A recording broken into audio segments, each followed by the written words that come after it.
I grew up in over a dozen foster homes and was finally adopted at the age of 9 into a family that perhaps was not the best fit, and I struggled to adapt to life and abuse that I had experienced. By the time I was a teenager, I was using a lot of drugs, and by the time I was 17, I started using heroin, and that eventually led to homelessness. When I was 19 years old, my little sister, Alex, who was also homeless and also a heroin addict, was murdered. Shortly after that, I lost my boyfriend, Damien, to an overdose. And 6 months after that, I lost my best friend, Stephanie, to a brain hemorrhage caused by a dirty needle. All three of them were so beautiful and so young. The thought that I was living and they were not made me consider that perhaps I should be doing something more meaningful with my life. It was not the quickest journey, but experience by experience, I built a new life for myself, and the Film Center was an integral part of that journey.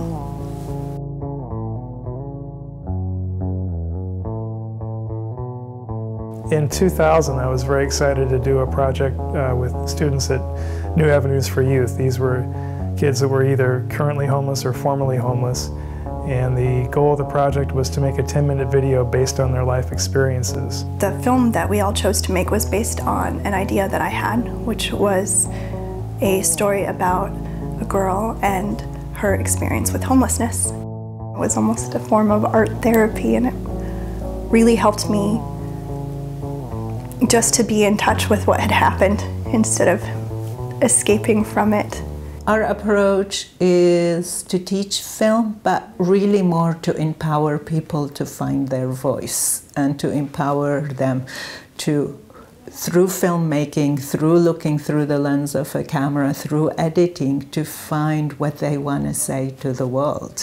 Once I started taking classes at the Film Center and becoming more involved in something positive, it was harder to fall back on my old habits.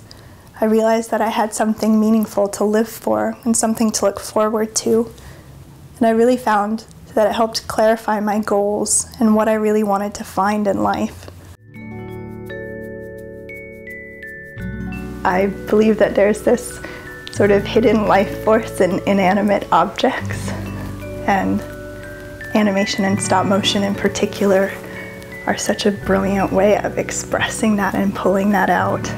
The more I work in animation, the stronger my desire to make personal films is, and I hope that the Film Center will always be there as a resource as I grow in my filmmaking career.